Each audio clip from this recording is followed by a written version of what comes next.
Good morning, students. I am Shailen Sosia, PGT Economics, Kendriya Vidyalaya Sangathan. Today, we are going to start a new topic, that is the environment and sustainable development, from the Economics Class 12 and from the book Indian Economic Development.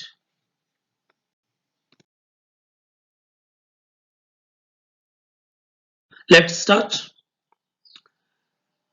हम सभी जानते हैं वैसे तो अपने आप में इसका कोई एरिया नहीं कि एनवायरनमेंट के बारे में क्या पढ़ा जाए, ठीक है, क्या समझा जाए, पर फिर भी हमने इसको कुछ कंटेंट्स के थ्रू बांधने की कोशिश की है ताकि हम चैप्टर को इजीली समझ सकें और जान सकें उसके बारे में।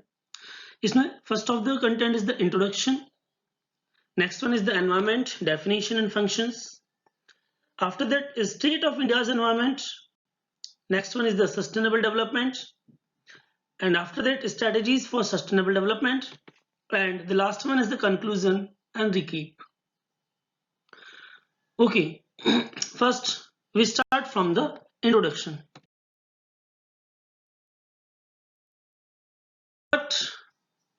But before the introduction, we have some pictures. Like this is the picture, a scenery with lush green and clean environment. Okay, और उसके बाद देखते हैं कि बिल्कुल साफ पानी है हमारे पास, साफ आकाश है, ठीक है, बिल्कुल।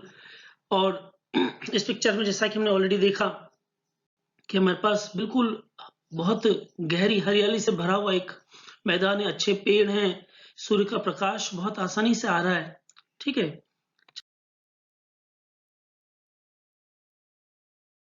ये पिक्चर अपने आप में संपूर्ण है, जो हमें बता रही है कि एक पेड़ की हमारे लिए, एनवायरनमेंट की, हमारे लिए प्रकृति का महत्व क्या है, ठीक है, क्योंकि हमारे लिए इतनी इंपॉर्टेंट है कि हम इसके बिना सरवाइव नहीं कर सकते हैं।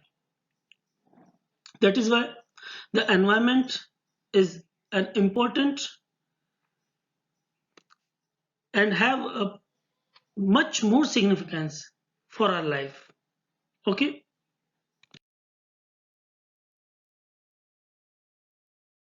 this is the another scenario of the environment. हम देख रहे हैं कि जब इंडस्ट्रियल रिवोल्यूशन हुआ, ठीक है, और भी बहुत सारी ग्रोथ हुई देश में, विश्व में, उसके बाद में किस तरह से पेड़ों की कटाई शुरू हो गई, ठीक है, और हमारी नदियां गंदी होने लगी क्योंकि इंडस्ट्रियल वेस्ट उसमें बहा दिया जाता है पूरा का पूरा। जो भी एनर्जी प्लांट्स हैं वो जो होते हैं उनके द्वारा जो गर्म पानी है वो भी उसमें डाल दिया जाता है, जिससे कि उसकी जो मछलियां हैं, जो अदर जो जीव जंतु वो मर जाते हैं, ठीक है। इसके बाद इस कंडीशन को हम देखते हैं, इसकी एयर पोल्यूशन बहुत ज्यादा फैल रहा है। हमारी जो जमीन थी हरी भरी, अब वो बंजर भूमि के रूप में नजर आने लगी है। और इसमें हम जो ऑलरेडी डिस्कस कर चुके हैं, देख ही चुके हैं कि जितना भी हाउस होल्ड्स का जो वेस्ट है, इंडस्ट्रियल वेस्ट है, वो सारा बहा देते हैं, तो एक इस तरह की कंडीशंस क्रिएट हो जाती है। और लास्ट में ये कंडीशन और भी बुरी है कि एनवायरमेंट पॉल्यूशन होने की वजह से ये जो ग्रीन जो था, हरा पेड़ हमारे सामने था, वो अब इस तरह की कंडीशन में आ गया है। तो यही कंडीशन धीरे धीरे हमारे एनवायरमेंट की होती जा रही है। Okay, to understand the environment. Okay, since the initiation of 5-year plans, India's economic development has been quite satisfactory, but the economic development that we achieved so far has come at a very heavy price, at the cost of environment quality. We have already discussed with the help of two pictures. First pictures of the clean environment, another one is from the after the environment degradation and with lower environment quality.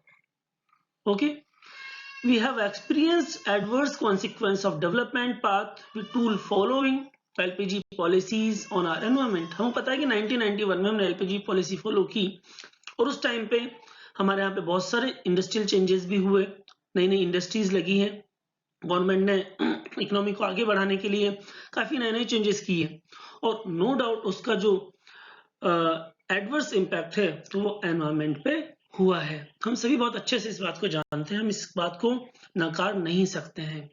इसीलिए thus we need to understand the significance and contribution of environment to economic development.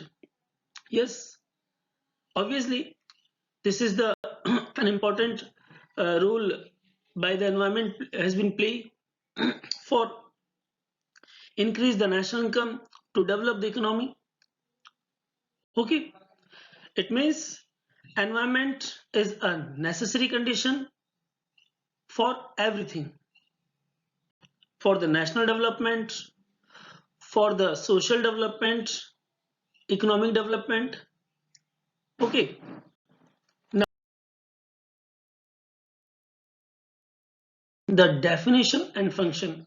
No doubt we are very much aware about the definition and functions of the environment, but for the simplicity we can understand it in the another form. Okay, in easy form. An environment is everything that is around us. हम बचपन से इस बात को पढ़ते आ रहे हैं ना कि जो हमारे चारों ओर है वही एनवायरमेंट है, इसमें हम जो भी चीजें देखते हैं, चाहे वो जंगल हो, नदियां हो, पर्वत, पहाड़, झरने, ठीक है, या शहर, जो भी हमारे आसपास हम देख रहे हैं वो सारा का सारा एनवायरमेंट है ना? But in the in proper form, which includes both living and non-living things. Which type of living and non-living things? Such as soil, water, animals and plants, which adapt themselves to their surroundings. It is nature's gift that helps in nourishing the life on the earth.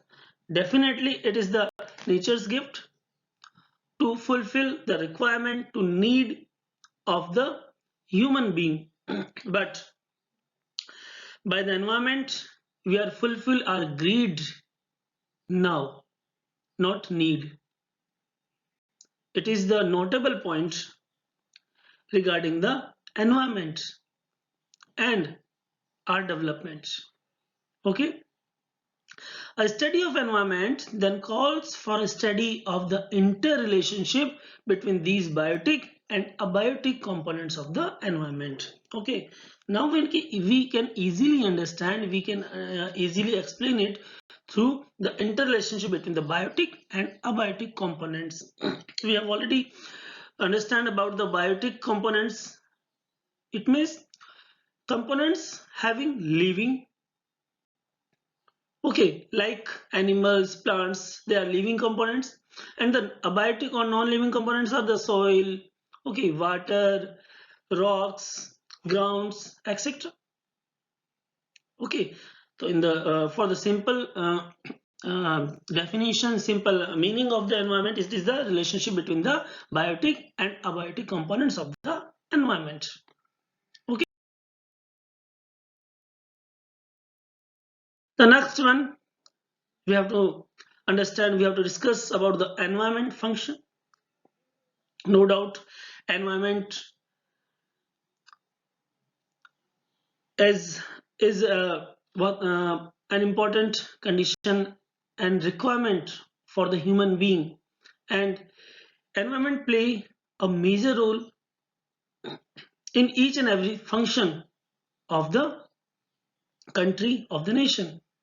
Okay, but in short we can understand it through the following points. First is the supply of resources. Okay, सभी जानते हैं हम कि जितने भी resources हमें मिलते हैं एनवायरनमेंट से, उसकी सप्लाई यही करता है, चाहे वो रॉ मटेरियल के रूप में हो, ठीक है, जंगल से हमें लकड़ी मिल जाती है, बहुत सारी जड़ी बूटियां मिल जाती है, ठीक, इसके अलावा हमें समुद्र से, नदियों से पानी मिल जाता है, हमारा जितना भी ट्रांसपोर्टेशन है दूसरे देशों में आने जाने का वो सारा समुद्र के थ्रू ही होता है हमारा, ठीक है। इसके अलावा हमें जो जितने भी खनिज हैं, मिनरल्स हैं, वो भी एनवायरनमेंट से मिलते हैं, ठीक है।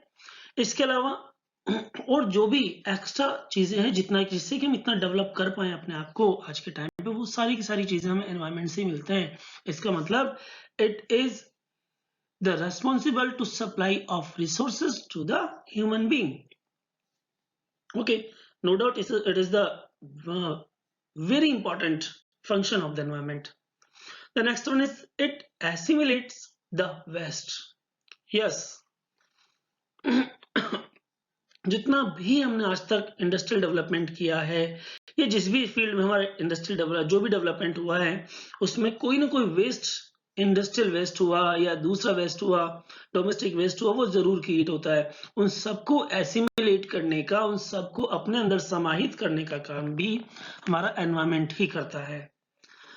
हम सभी जानते हैं ना, इससे पहले हमने एक पिक्चर देखी, उस पिक्चर में जितना भी गंदा पानी था वो सारा नदियों में जा रहा था, ठीक है, वो उसे एसिमिलेट कर ही रहा है, ठीक है। जितना भी अदर वेस्ट है, ठीक है, चाहे वो इंडस्ट्री से रिलेटेड हो, हमारे सर्विस सेक्टर से रिलेटेड हो, हमारे एग्रीकल्चर सेक्टर से रिलेटेड हो, वो सारा का सारा हमारा समुद्र में, नदियों में बहाया जा रहा है, ठीक है। इसके अलावा जो उसमें नहीं बहाया जा सकता उसे हम जमीन के अंदर डिस्पोज कर देते हैं, ठीक है। तो जितना भी वेस्ट है उसको एसिमिलेट करने का काम भी एनवायरनमेंट का ही है। इट मीन्स ये चीजों को एब्जॉर्ब भी कर रहा है ताकि हमारी धरती, हमारा एनवायरनमेंट साफ सुथरा रहे।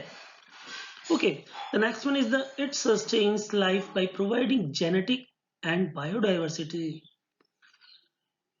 क्यों इंपॉर्टेंट है जेनेटिक एंड बायोडाइवर्सिटी? हम सभी जानते हैं कि हम इनके बिना हमारी लाइफ को हम सस्टेन नहीं कर सकते, हमारी लाइफ को हम आगे बढ़ा नहीं सकते, हम जी नहीं सकते हैं, ठीक है।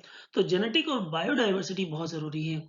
हमें पता है कि अलग अलग जो फूड साइकिल है वो चलती है, ठीक है, तभी ये बायोडाइवर्सिटी बनी रह सकती है, ठीक है। एक एलिमेंट दूसरे एलिमेंट के ऊपर डिपेंड है, फिर दूसरा तीसरे के ऊपर डिपेंड है, तीसरा चौथे के ऊपर, इस तरीके से ये एक साइकिल चलती है। उस साइकिल के चलने की वजह से एनवायरनमेंट ढंग से अपनी फंक्शनिंग करता रहता है, ठीक है। तो डाइवर्सिटी भी हमें प्रोवाइड करता है। ऐसा नहीं, हम जानते हैं कि पूरे वर्ल्ड में अलग अलग जगह पे अलग अलग तरह की डाइवर्सिटी है। कहीं पे अलग अलग तरह की रॉक्स हैं, कहीं पे हम देखते हैं कि जो अलग अलग तरह का फ्लोरा फोना में मिलता है, हम अगर शॉर्ट में कहें, ठीक है। तो और उसी की वजह से ही हमारी जो लाइफ है वो इतनी कलरफुल और इतनी अच्छी बनी हुई है, ठीक है। हमारे जीवन में वो नीरसता नहीं आती है। ये भी एक फंक्शन है जो ये डायरेक्टली प्ले करता है। और उसके बाद हम बात करें provides aesthetic services like scenery. अब ये ऐसी सर्विसेज हैं, ये ऐसे फंक्शंस हैं जिसके लिए एनवायरनमेंट को कुछ नहीं करना, सिर्फ हमें एक जो एंटरटेनमेंट मिलता है, हमें जो एंजॉय मिलता है, वो सारा का सारा हमें एनवायरनमेंट से भी मिलता है।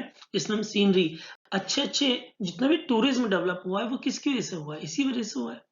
अगर एनवायरनमेंट में इतनी ब्यूटी नहीं होती तो कभी भी इतना टूरिज्म जो इंडस्ट्री वो इतनी कभी भी डेवलप नहीं हो पाती, ठीक है। तो अपने आप में एनवायरनमेंट का एक इंपॉर्टेंट रोल है। हम देखते हैं कि समुद्र के पास इतने सारे लोग जाना पसंद करते हैं, हिल स्टेशन पे इतने सारे लोग जाना पसंद करते हैं, ठीक है। तो वहां की जो खूबसूरत ब्यूटी होती है वही उन्हें अट्रैक्ट करती है वहां जाने के लिए। तो इस तरह से भी हमारी इकोनॉमी को बल मिलता है, ठीक है, और लोगों को एम्प्लॉयमेंट मिलता है। तो एनवायरनमेंट डायरेक्टली और इनडायरेक्टली एक इतने तरह के फंक्शंस प्ले करता है जिसका हम कोई रिकॉर्ड नहीं रख सकते हैं, ठीक है। But a different thing we have to understand about the environment, that the environment is able to perform these functions without any interruption as long as the demand on these functions is within its carrying capacity. Okay, it is the new word, that is the carrying capacity. Okay, everything having their own carrying capacity, and it is right environment itself. Okay, what is carrying capacity? It implies that the resource extraction is not above the rate of regeneration of the resources, and the wastes generated are within the assimilating capacity of the environment.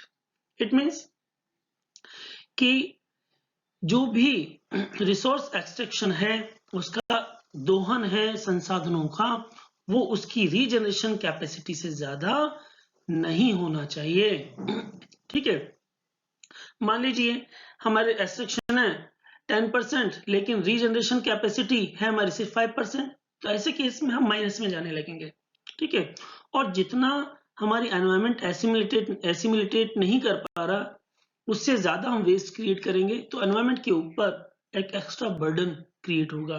ठीक है, उस extra burden create होने की वजह से बहुत सारी problems create हो जाएगी, जिस तरह की आज हमें देखने को आ रही है। आगे हम देखेंगे उस चीज को।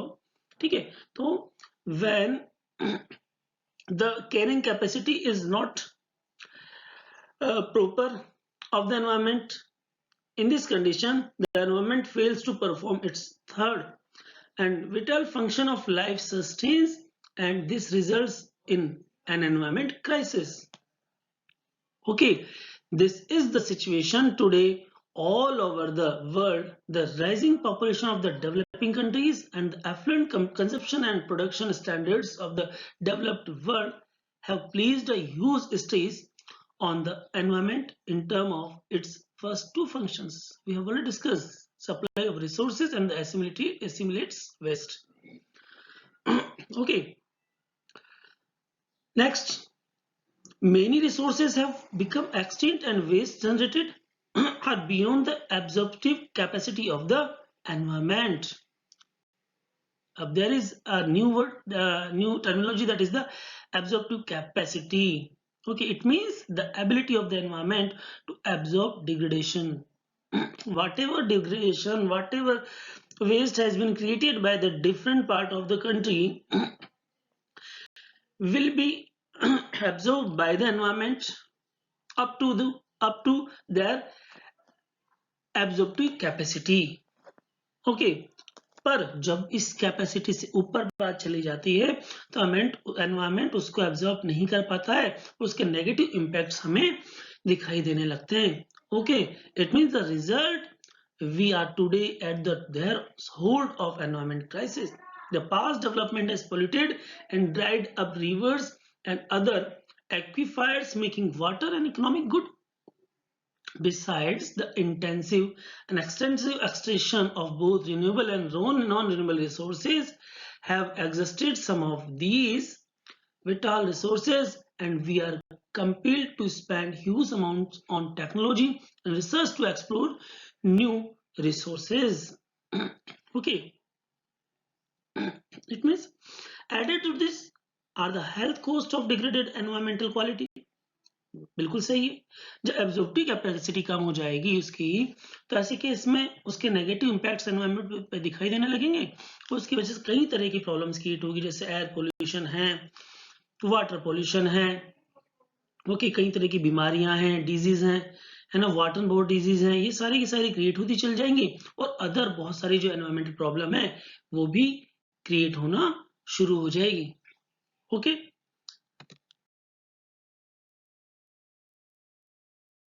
we can understand that through the reasons of environmental degradation.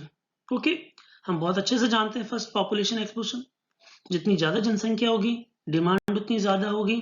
ठीक है, और जब डिमांड ज्यादा होगी तो रिसोर्सेस का जो एक्सट्रैक्शन है वो भी ज्यादा होगा, और ऐसे केस में एनवायरमेंट के ऊपर उसका नेगेटिव इम्पैक्ट पड़ेगा. हाँ, पहले वाले से टाइम की बात कर सकते हैं ना. पहले वाले टाइम पे होता क्या था, डिमांड ज्यादा थी नहीं, इसलिए एनवायरमेंट का जो एक्सटेंशन है वो उतना कम जरूरत के हिसाब से होता था, कम होता था, तो कैरिंग कैपेसिटी भी बनी रहती थी और एब्जॉर्प्टिव कैपेसिटी भी बनी रहती थी. लेकिन आज के टाइम ये दोनों उल्टे हो गए. इसका मतलब पहले क्या होता था कि डिमांड कम थी और सप्लाई ज्यादा थी, लेकिन आज क्या हो गया, डिमांड ज्यादा हुई और सप्लाई कम हो गई. इसका मतलब कि reversal of supply demand relationship आज के टाइम क्रिएट हो गया है. ठीक है ना, और इसी वजह से एनवायरमेंट डिग्रेडेशन होता जा रहा है. उसके बाद देखिए हम इंडस्ट्रियल रिवोल्यूशन. जब इंडस्ट्रियल रिवोल्यूशन शुरू हुआ तो कैसे में नई नई मशीनें यूज की जाने लगी, फैक्ट्रीज में अपना अपना काम होने लगा. इसकी वजह से प्रोडक्शन बहुत ज्यादा बढ़ा. जब प्रोडक्शन बढ़ेगा तो उसका जो लोड है, एक्स्ट्रा लोड, वो भी एनवायरमेंट पे आ जाएगा. तो हमारी जो नदियां हैं वो भी पोल्यूटेड होने लगी. ठीक है, जंगल कटने लगे, ये सारी चीजें हमें देख के आए पहले से। उसके बाद intensive and extensive extraction of resources. हम नॉर्मली एक बात कहते हैं कि in the environment everything is available to satisfy, to fulfill the greed of the need of the human being, but not for the human greed. मतलब कि जरूरत के लिए सब कुछ है लेकिन लालच के लिए नहीं है। आज के टाइम पे हमारा कंजप्शन बहुत ज्यादा होता जा रहा है, कंजप्शन ज्यादा होने की वजह से जो हमारी जरूरत है वो जरूरत कहीं ज्यादा आगे बढ़ चुकी है। जरूरत की जगह अब नीड की जगह हमारे ग्रीड ने ले ली है, और इसी वजह से जो हमारे रिसोर्सेज है उनका जरूरत से ज्यादा हम दोहन करते जा रहे हैं, एक्सट्रैक्शन करते जा रहे हैं। ठीक है, इसलिए जंगल कटने लगे हैं, नदियां भी हमारी पोल्यूटेड होने लगी हैं, नॉइज पोल्यूशन बहुत ज्यादा बढ़ गया, लैंड डिग्रेडेशन बढ़ता जा रहा है। ठीक है, और आज के टाइम हम देखें तो एक जो इम्पोर्टेंट बहुत बड़ी प्रॉब्लम है वो क्रिएट हो गई है। वो क्या है? Global warming and another problem is the ozone depletion.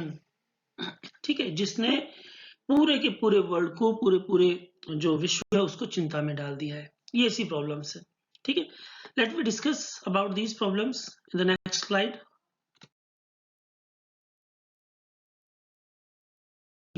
Global warming. Now, first we understand the meaning of global warming. The global warming is a gradual increase in the average temperature of the Earth's lower atmosphere as a result of the increase in greenhouse gases since the Industrial Revolution. We have already discussed about the Industrial Revolution. ठीक है, after the green revolution the emission of the CO2 has been increased day by day. That is why its negative impact has been created on the environment, and the result is very clear, that is the global warming. Okay, so much of the recent observed and projected global warming is human induced. It is caused by man-made increase in carbon dioxide and other greenhouse gases through the burning of fossil fuels and deforestation. मतलब कि petroleum का जितना ज्यादा हम use करेंगे, deforestation जितना ज्यादा होगा, पेड़ों की कटिंग होगी तो एब्जॉर्प्शन कैपेसिटी कम हो जाएगी और हमारी जो धरती है उसका टेम्परेचर बढ़ता जाएगा। ठीक है, तो धरती का टेम्परेचर बढ़ने की वजह से आज हम देखते हैं कि हमारे यहाँ पे जो बहुत ज्यादा जो स्नोफॉल है वो अब कम होने लगा है, हमारे ग्लेशियर्स पिघलने लगे हैं, हमारे जो टेम्परेचर है हमारे समुद्र का भी और सी लेवल है वो भी बढ़ने लगा है। ठीक है, तो ये सारे के सारे फैक्टर्स रेस्पॉन्सिबल है। ठीक है, तो among factors that may be contributing to global warming are burning of coal and petroleum products, source of carbon dioxide, methane, nitrous oxide and ozone. Deforestation, which increased the amount of carbon dioxide in the atmosphere. Methane gas released in animal waste and increased cattle production, which contributes to deforestation, methane production and use of fossil fuels. Okay, but इसके लिए अब कुछ कोशिश भी की जा रही है कि किस तरीके से इसको कम किया जाए, है ना, और अलग अलग लेवल पे अपनी अपनी गवर्नमेंट है वो भी काम कर रही है, यूनाइटेड नेशन भी काम कर रहा है।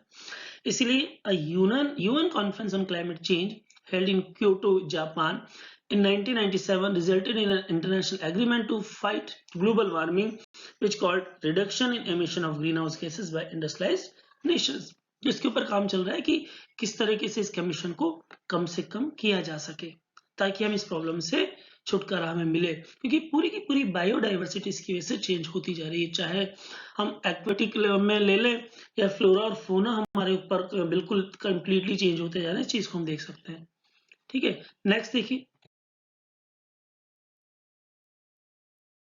another a big problem related to the environment, that is the ozone depletion. Okay, what is the ozone depletion? It refers to the phenomena of reductions in the amount of ozone in the stratosphere, हम पहले से पढ़ के आए कि हमारे 4 layers हैं, troposphere, stratosphere, ionosphere. Okay, अलग अलग जो लेयर है, ओजोन लेयर है ठीक है, वो बनी हुई है और वो क्या करती है, जो सूरज से, सन से जो अल्ट्रावायलेट रेज आती है उनको रोकने का काम करती है ओजोन लेयर।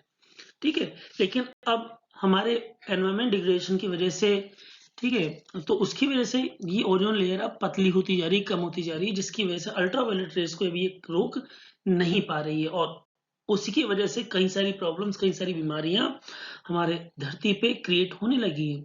अब इसका ओरिजिन क्या है? Origin of these compounds are chlorofluorocarbon CFC। किस में काम आती है? कूलिंग सब्सटेंस में आती है, जैसे एयर कंडीशनर्स है, रेफ्रिजरेटर्स है ना, और एरोसोल प्रोपेलेंट्स हैं, एंड ब्रोमोफ्लोरोकार्बन्स है, जिसको हम हेलोन्स भी बोलते हैं। ठीक है, जो फायर एक्सटिंग्विशर्स में काम आते हैं, आग बुझाने वाले यंत्रों में। ठीक है, तो हम पहली बात कर चुके, अल्ट्रावायलेट रेस को ये रोकने का काम करती है। It can also influence the growth of terrestrial plant. A reduction of approximately 5% in the ozone layer was detected from 1979 to 1990. ठीक है, तो since the ozone layer prevent most harmful wavelengths of ultraviolet light for passing through the Earth's atmosphere, observed and projected decrease in ozone have generated worldwide concern. This led to the adoption of the Montreal Protocol. ये एक बहुत important protocol है, हमें समझना पड़ेगा Montreal protocol, जिसमें जो भी ओजोन गैस को खत्म करने वाली जो भी पार्टिकल्स हैं उनको रोकने की बात की जाती है कि हम CFCs के कंपाउंड्स को और उनके कंजप्शन को कम करें, उन केमिकल्स को कम करें, ताकि हम इसे बचा सके। ठीक है, और उसके कोई सब्स्टिट्यूट्स अब काम में लेने की बात की जा रही है। मैं आपको बता दूं यहाँ पे कि मॉन्ट्रियल प्रोटोकॉल देश में काफी सक्सेसफुल रहा है, पूरे वर्ल्ड में सक्सेसफुल रहा है, उसके हमें पॉजिटिव इम्पैक्ट्स भी देखने को मिले हैं। ठीक है, तो नेक्स्ट आप इसके बारे में सर्च कीजिए और ज्यादा इंफॉर्मेशन इसके बारे में जानिए। बहुत इंपॉर्टेंट टॉपिक है, एनवायरमेंट को मानते हुए, एनवायरमेंट के रिगार्डिंग। ठीक है, तो आज के लिए